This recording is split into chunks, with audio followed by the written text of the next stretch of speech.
Do you make this mistake in English? Listen carefully to the following sentence and see if you can find the mistake. You should to practice English more.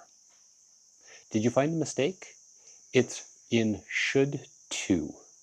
Should is what we call a modal verb, and when using modal verbs in English, we don't use them with infinitives.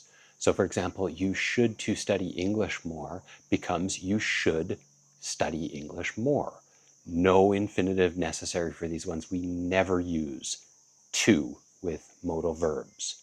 So what is a modal verb? A modal verb is a verb in English that expresses ability, possibility, necessity, or permission. And they're always followed by the base form of the verb.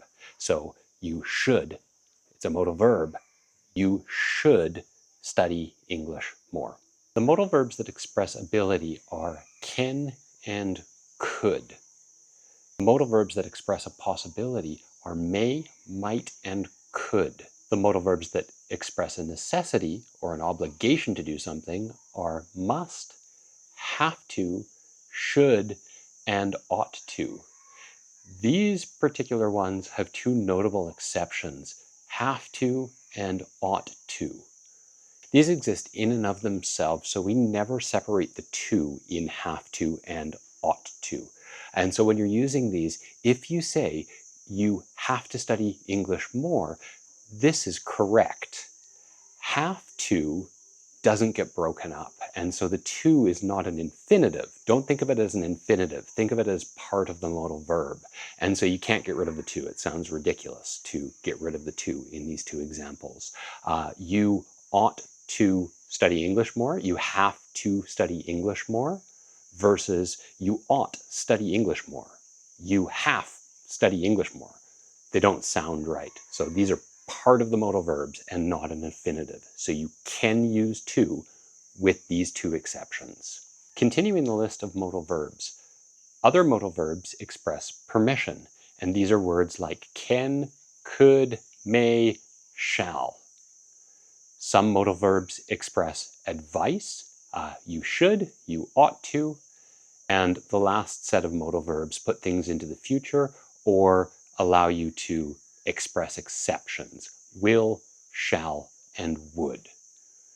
It's a little bit difficult to process them like this, but basically there's so few modal verbs that it just makes sense to memorize them and start practicing sentences with these modal verbs. One of the things that I really suggest students do is that they use ChatGPT or another form of AI to kind of generate practice ideas.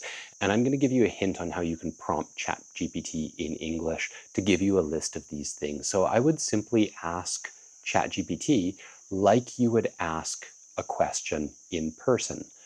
Could you please give me a list of the modal verbs?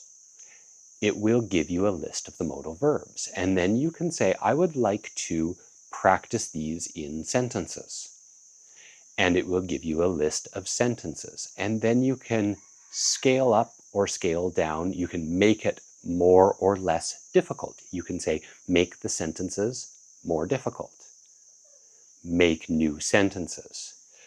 These are ways that you can use ChatGPT and other AI tools in your own study, and it will let you practice these modal verbs in an exercise format that's basically unending. You can just continue to do this until you feel comfortable using modal verbs. So here's the list of modal verbs, and I would just write these ones down and memorize them and start practicing using them. It doesn't take very long for your brain to start rewiring itself if you are consciously listening to yourself. So those practice sentences, if you say them right and you say them wrong, so you ought to study English more. You ought study English more.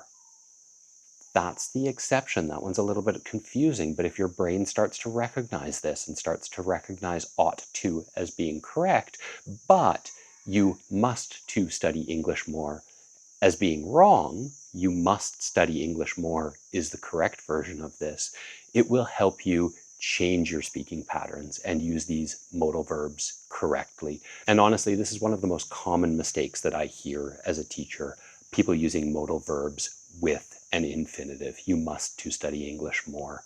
And it's a very easy thing to fix if you just take some conscious practice and example sentences. And train your own ear to listen to your mistakes and change them while you're speaking. Thank you. This has been a lesson on modal verbs. I really appreciate your support. If you've enjoyed this material and you enjoyed the channel, please give me a like and subscribe. I really appreciate your support. If you have questions, you can write your questions below. And if you'd like to schedule a lesson with me, please reach out. I'm happy to do private lessons as well.